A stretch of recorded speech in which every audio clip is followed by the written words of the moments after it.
again. Steve from the Inner Genie project here again. And today I wanted to talk a little bit about I.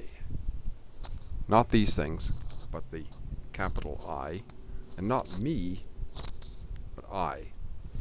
As opposed to we. The reason I wanted to talk about this is because I had a chat with a guy a couple of days ago, and he was talking about this sort of thing. He was alluding to it.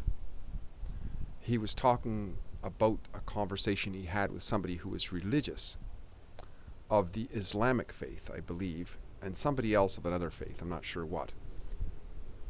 But I stopped him at one point and I asked, because he was talking about, now if I'm slapping things because there's lots of mosquitoes here, it's quite moist. I was asking him if if these people mentioned in reference to their beliefs, if they happened to mention we believe, or did they mention I believe? And he paused and he said, actually they said we believe. And I was trying to make the point that a lot of times when people are presenting something that's rather nonsensical, like their religious beliefs, and they're not able to explain them and so on, they'll revert to this idea that we, meaning our group or whatever. And that in itself to me is a religious connotation. I mean, we, I would say, is not religious always, because for example, if you and I are sitting here and we're both having a hot dog, say, we each have a hot dog, and somebody else comes along and says, so how's it going? What are you guys up to? And I was to mention, I was turn and say, oh, we're having a hot dog here, a couple of hot dogs. That's true because there's you and I, and we refer to that as we.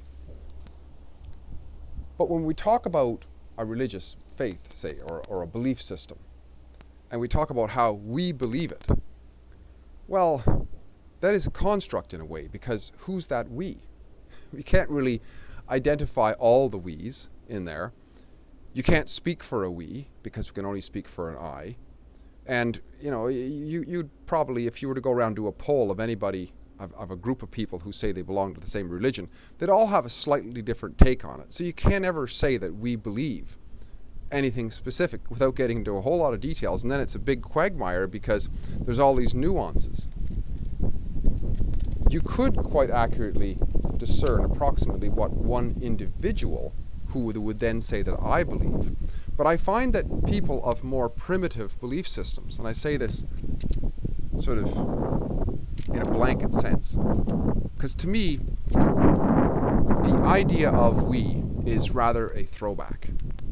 It's not a very evolved concept. It comes out of tribalism. It comes out of this belief that we are that the collective is first and the individual is second, which is a throwback. It's nonsensical, and if it's nonsensical, it's a throwback. The reason it's a throwback is because the idea of the collective, and I've talked about this before, the bricks in the wall and so on. You have to acknowledge the integrity of each brick in order to have a wall. In order to have a group, you have to have individuals. In order to speak to the group, you must speak to individuals. Somebody who represents himself as a spokesperson for the group is still an I, right? It's still an individual. He can only speak to it. The only time we can speak to the whole group is in like Toy Story. Remember all those little characters? They all spoke at once. And I've never seen a group speak simultaneously, except in maybe sing-song. But even then, they're all playing their part within the choir, right? They're not all singing exactly the same. They all have their expression and their part within the choir. But there's no we. This whole group idea is nonsense. And it's very dangerous, right? Because as soon as we depart from the I, we end up with some form of communism or collectivism. And it just never seems to work. It always subjugates the individual to the group. And that is always detrimental because it is completely asinine and completely backwards and ignores the strength and the foundation of the group, if there is one, which is the individual. Societies that uphold the individual have strong societies. And this is why I believe Christianity has been so foundational to the success of the Western world, is because it puts on the pedestal, below God, yes, but amongst the human group, it puts the individual as sovereign and responsible for his or her actions. There is no real group there. There's each and every one of us acknowledging the Christ within us and the power within us to stand as responsible, moral characters within society. That is very, very powerful, I would say. And this guy that I was talking to, he subscribes to New Age, what he would call roughly New Age sort of belief systems. But what I've noticed, and I mentioned this to him, that a lot of that has come out of Christianity.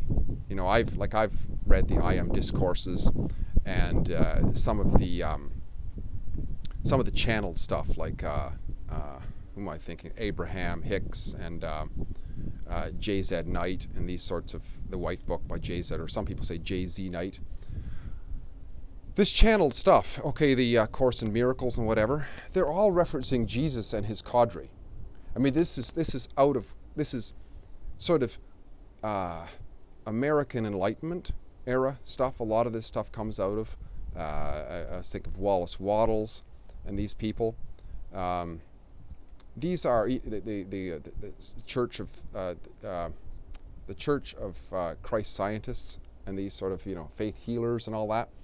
This is all putting the responsibility and the moral integrity and the sort of integrity of the base of society in Christ, yes, which I would call, you know, we could refer to that as the inner genie or whatever, but ultimately the actor and the choice and the free will comes down to the individual. And to me, this is fundamental. It is absolutely fundamental to our inner genie paths, to our paths of empowerment. Is not in the collective. And you see this nuts, absolutely just, I don't know what the term is. It's absolutely on steroids right now with the whole race baiting and the whole race wars that are going on. You have blacks talking about we, and Native Americans talking about we, and the homosexuals talking about we, and it's all this we. Where is the I is my question. Because as soon as we have I, we have responsibility, we have self-ownership. We have self-ownership of our bodies, we have self-ownership of our actions and our moral integrity and our responsibility towards others. The minute we belong to a we, it's a neglect of the responsibility of the I, and we fall back into this primitivism of tribal warfare, where it's our group is better than that group. And we see this in religion, we see it in politics, we see it in all walks of life. This sort of intellectual and moral laziness to fall back onto the group and say, oh, this is just us, this is what we believe.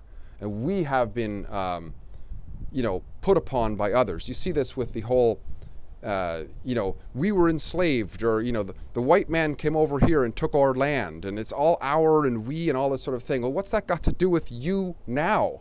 What the I within you, is what I would say. And the I within me has got to recognize that I am fundamentally responsible for my life, aside from the gods, that is. But amongst men, I'm responsible for my life, and you are responsible for your life rather. Forget about this group and we women and we this and we that and we homosexuals and we all this. Forget about that and think about the I, because that is the base ingredient of the we. If we start with the we, we're lost, because there is no we without I. And at the end of the day, we can either neglect our responsibility to I, or we can seize it and become great inner genie warriors for our success and our responsibility and our happiness in life, I would say. So something to think about, I would say. Forget about the we and embrace the great I am. See if you're doing great chatting. If you like what I'm doing, please like, subscribe, and share. Hit the bell and make a comment in the box below. Talk again soon. Bye for now.